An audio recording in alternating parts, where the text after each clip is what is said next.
নমস্কাৰ বন্ধুসকল, সকলোকে স্বাগতম জনাইছোঁ। এই ভিডিঅ'টোৰ জৰিয়তে আজি আমি ইংৰাজীৰ দুটা পাৰ্ট অফ স্পীচৰ অৰ্থাৎ পদৰ বিষয়ে শিকিম, আৰু সেই দুটা হৈছে এডজেক্টিভ আৰু এডভাৰ্ব।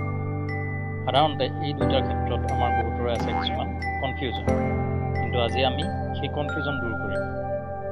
ভিডিঅ'টো শেষলৈকে চাব আৰু চেনেলটো ছাবস্ক্ৰাইব কৰাৰ লগতে লাইক, কমেণ্ট আৰু শ্বেয়াৰ কৰিবলৈ নাপাহৰিব। বিষয়টো আৰম্ভ কৰাৰ আগতে আপোনালোকলৈ আগবঢ়াইছোঁ দুটা চেণ্টেন্স। প্ৰয়োজন হ'লে আপুনি পজ কৰি লওক আৰু এবাৰ চাওক। এই দুটা বাক্যতে এটাত এডজেক্টিভ আৰু এটাত এডভাৰ্ব ব্যৱহাৰ হৈছে। ভিডিঅ'টোৰ শেষত আমি কোনটো এডভাৰ্ব আৰু কোনটো এডজেক্টিভে বাছি উলিয়াব পাৰিম। প্ৰথমে আমি চাওঁ এডজেক্টিভ কাক কয়।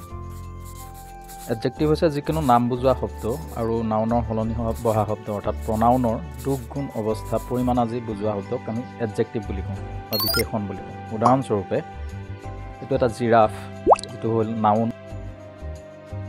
ইয়াৰ ক্ষেত্ৰত এডজেক্টিভ হ'ব টল, ৱাইল্ড, বিউটিফুল ইত্যাদি। ধৰা হ'ল এওঁৰ নাম বিকি, এই ক্ষেত্ৰত ব্যৱহৃত হ'বলগীয়া প্ৰনাউন হ'ব হি, আৰু এডজেক্টিভখিনি হ'ব পাৰে স্মাৰ্ট, ষ্টাইলিছ, হেণ্ডচাম ইত্যাদি।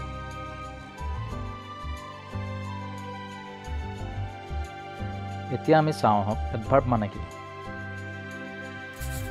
যিবোৰ শব্দই ভাৰ্বৰ দুখ, গুণ, পৰিস্থিতি আদি বুজায় সেই শব্দবোৰকে এডভাৰ্ব বুলি কোৱা হয়।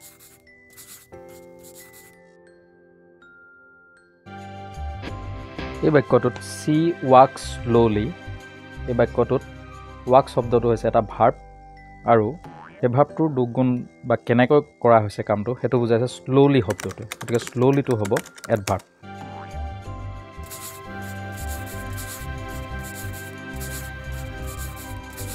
এডভাৰ্বে ভাৰ্বৰ উপৰিও অন্য এডজেক্টিভ বা আন এডভাৰ্বসমূহৰো দুখ, গুণ, অৱস্থা আদি বুজায়। উদাহৰণস্বৰূপে হি ইজ ভেৰি ইণ্টেলিজেণ্ট, ইয়াত ইণ্টেলিজেণ্ট বাক্যটো এটা এডজেক্টিভ, কিন্তু এই বাক্যটোৰ বিষয়ে ভেৰি শব্দটোৱে এটা বৰ্ণনা কৰিছে, অৰ্থাৎ কিমান ইণ্টেলিজেণ্ট সেইটো বুজাইছে, গতিকে ইয়াত ভেৰি শব্দটো এডভাৰ্ব।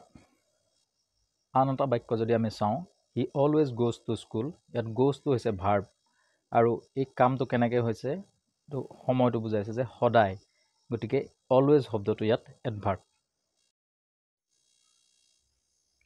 মনত ৰাখিব যে এডজেক্টিভৰ লগত ly লাগি থাকিলে সেইটো এডভাৰ্ব হিচাপে গণ্য কৰা হয়।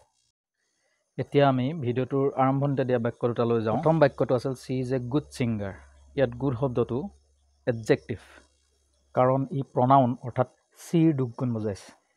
দ্বিতীয় বাক্যটো চি ছিংছ ভেৰি ৱেল, ইয়াত ভেৰি আৰু ৱেল এই দুটা হ'ব এডভাৰ্ব, কিয়নো ই কামটো কেনেকৈ কৰা হৈছে তাক বৰ্ণনা কৰিছে। ধন্যবাদ বন্ধুসকল, আশা কৰিছোঁ আপোনালোকে আজি এডজেক্টিভ আৰু এডভাৰ্ব সম্পৰ্কে কিছু কথা শিকিব পাৰিলে। পুনৰ লগ পাম এটি নতুন ভিডিঅ'ত। ধন্যবাদ।